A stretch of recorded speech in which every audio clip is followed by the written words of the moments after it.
Hi, Professor Foster. Thank you so much for chatting to us about this new textbook. Sounds like a great initiative. Can you just tell us a little bit more about it? How it came to be and what the purpose of it is? Yes, thank you very much, Dan. The purpose of the textbook really is to try and improve classroom practice and to improve how young people, particularly at key stage 3, 11 to 14-year-olds, understand the Holocaust. And it came about because we felt there was a real gap in existing practice, and there was an opportunity really to improve how the Holocaust is taught in schools and to support teachers, which is what the UCL Centre for Holocaust Education is all about, supporting teachers and improving knowledge and understanding of young people. And our work really is predicated on the idea that research informs classroom practice. So there were 3 studies really that made us think that actually the textbook was one way of really addressing some important issues and problems that we saw in classroom practice.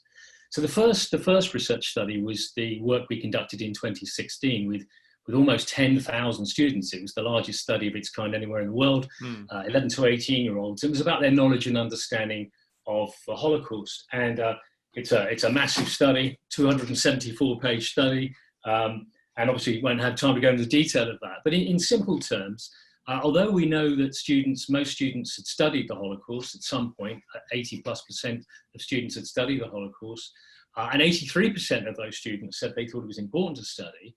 Actually, when we looked in detail at what students actually knew and understood, there were real issues in terms of the prevalence of myths and misconceptions, lack of knowledge. So in terms of how many victims of the Holocaust there were, lots of misunderstandings, when and where the Holocaust occurred, who was responsible for the Holocaust, often very simplistic, crude understandings of that. It was Hitler, what done it sort of approach, rather than kind of understand the broader complicity and collaboration across Europe. And even the broad question of why were victims, and particularly why were Jewish victims, persecuted under the Holocaust. Most students didn't really have any understanding of those important concepts. No understanding of the racial state, racial ideology. And incredibly, 68% of young people didn't know what anti-Semitism was, and no understanding of the long history of anti-Semitism. So there were lots of issues that were revealed in that research that we felt really needed to be addressed. And then the second piece of research was on textbooks themselves. We conducted a study of 21 textbooks that had been written since 1991. The National Curriculum for History came in 1991, as people will know. The Holocaust is the only subject of the 20th century that has been mandated throughout that period. And yet, textbooks we found were inadequate in a lot of ways. Some were very good. I mean, there were some textbooks that were very good, but of the 21 we looked at, the vast majority had serious deficiencies. And our studies, it looked into that and compared what was in textbooks with international standards, with the International Holocaust Remembrance Alliance standards, and found that actually there were huge issues. Again, won't go into detail here, but I'll give you one example. Take the issue of pre-war Jewish life. Most Holocaust specialist experts believe that if anyone is ever going to understand the Holocaust, they need to understand what came before it. So pre-war Jewish life, understanding the 9.5 million Jews lived across Europe, in every country in Europe, that some of these communities had existed for 2,000 years. In a city like Warsaw, every third person you would walk by before the war was Jewish. This extensive network and vibrant network of Jewish communities. To understand that's really important, to understand the devastating loss. And yet only 4 textbooks had any material whatsoever about pre-war Jewish life. And again, textbooks very much focused on a Hitler-centric, what we call a perpetrator narrative, very much focused on what the Nazis did to others rather than the agency and the experiences of victim groups. So we felt there were quite a lot of deficiencies from our research in the textbooks. And I suppose third is the work that we did with teachers. One of our first foundational studies was this one, the research that looked with 2,000 teachers. And we asked them about teaching, their experience of teaching the Holocaust, and not surprisingly, they said the Holocaust was difficult to teach, it was complex, it was emotive, and they almost cried out for professional development support. 83% of teachers told us they had no professional development support in teaching this complex subject. Right. So again, we sort of thought, well, we put those factors together, the lack of student knowledge, the inadequacy of textbooks, or many textbooks, I must say some are very good, but the majority have real problems. And the research with teachers suggests that there was a real gap here. And so what we aim to do was produce a textbook for teachers, which would really help them teach this very difficult subject, challenging subject. So that was the essence of it. Yeah. And so that's really our starting point, and how it was taking place. Yeah, well, that's fantastic, and real sort of good insight and background into why you felt it was necessary. And so, with the textbook, then what have you done in that to try and move that forward? How have you sort of tried to overcome these issues that other books had, and the issues that you were seeing with pupils, and providing that help to teachers? What have you done to address that? Yeah, it's a really important question. I think the first thing I should say is that the textbook project was funded by Sir Trevor Pears and the Pears Foundation, and by the Tony Schiff Memorial Fund. It's chaired by Ben Barco. And that funding allowed us to spend over a year developing this textbook, with consulting with experts, with historians and so on. And we were able to spend a lot of time thinking about how do we deepen knowledge and understanding?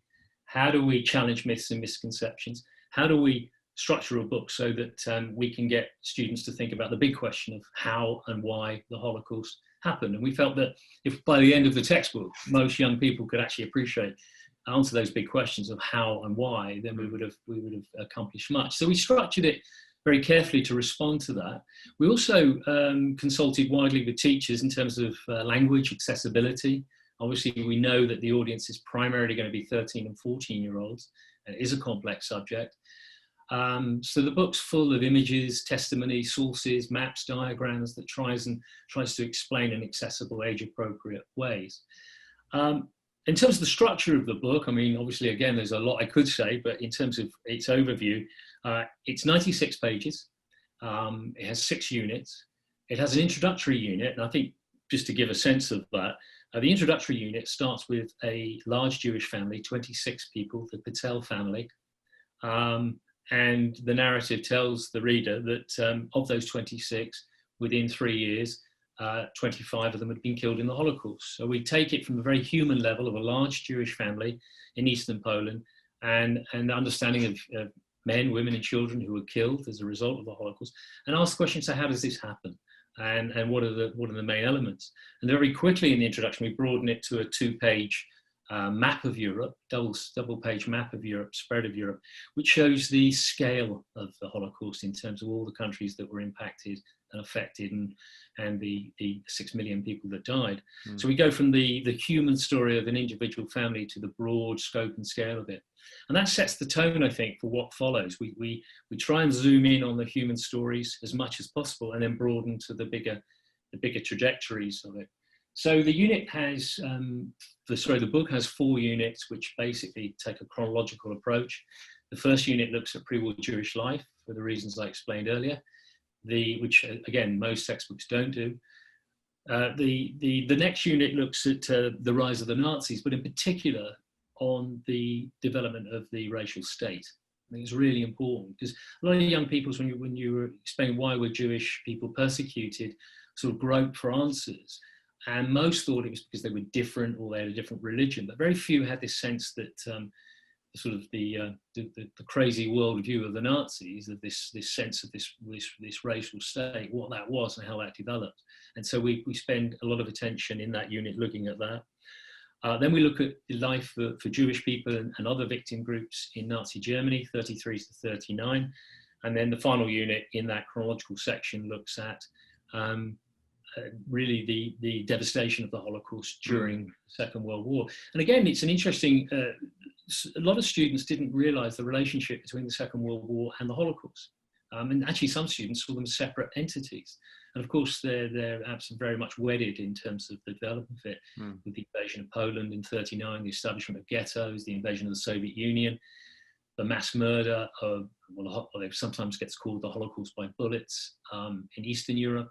In the Soviet Union, over 2 million people killed there. Most young people had no sense of that. And actually, about 55% of students believe that most of the killing happened in Germany. So there's a gross misunderstanding. So we spend time developing that, obviously the final solution, and then look at the aftermath of the Holocaust. And the final 2 units really ask more broader questions, such as issues of who was responsible, how did people respond, and look at aftermath and legacy. So those last sections focus on broader questions such as who was responsible, look at much deeper problematic issues of broader complicity and collaboration. We look at questions like, what did Britain know? What did Britain do? What was their response? We ask questions like, what was it to survive? This sense that May 1945 comes along and it's liberation and it's a happy story. We know that not to be true. We know that many were traumatized, victims were traumatized by the experience of that and their post-war life. And we look at that and survivors and the legacy there. And I suppose the final thing we end up with questions of, was there justice? We know from some of our scholarship, we had Mary Fulbrook, who's an expert German historian at UCL, who consulted with us. We consulted with on the book, and her book, Reckonings, talks about 99% of Nazis never faced justice. So this question of, was there justice, and how can you bring about justice? So we ask broader questions, which also has contemporary significance. So that's the overarching structure. Of the... No, it sounds really, like I said, thorough, in depth, and the before and after, and the big questions. I'm sure there'll be a lot of teachers listening, thinking that sounds great, and the kind of resource that we need in the classroom, to help, like I say, address those misconceptions and so forth. And I suppose that does lead nicely on to the question of, so how can teachers get hold of a copy of this book? What should they do if they're thinking, this is something I'd like? How can they go about getting one? Well, the good news is, at the moment, we are offering the textbook for free because it's been sponsored by the funders I mentioned earlier.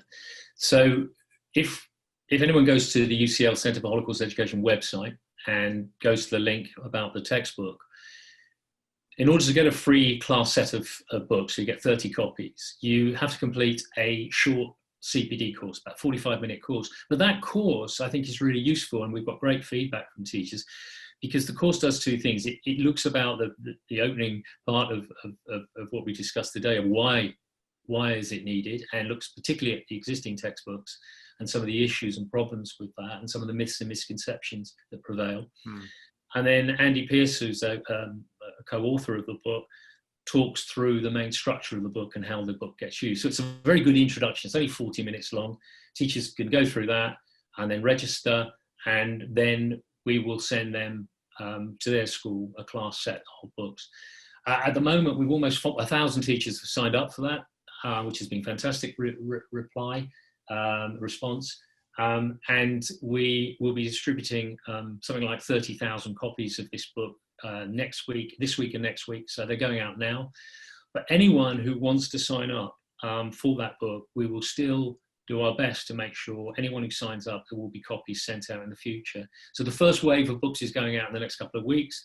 There'll be a second wave in a few weeks after that, and then we're reviewing a further wave of books. But any teacher in any school, secondary school in England, state-funded secondary school in England, can have access to the books. Yeah. I mean, we're looking to see if we can broaden it beyond England, but our funding at the moment is for England, so that's why it's specified.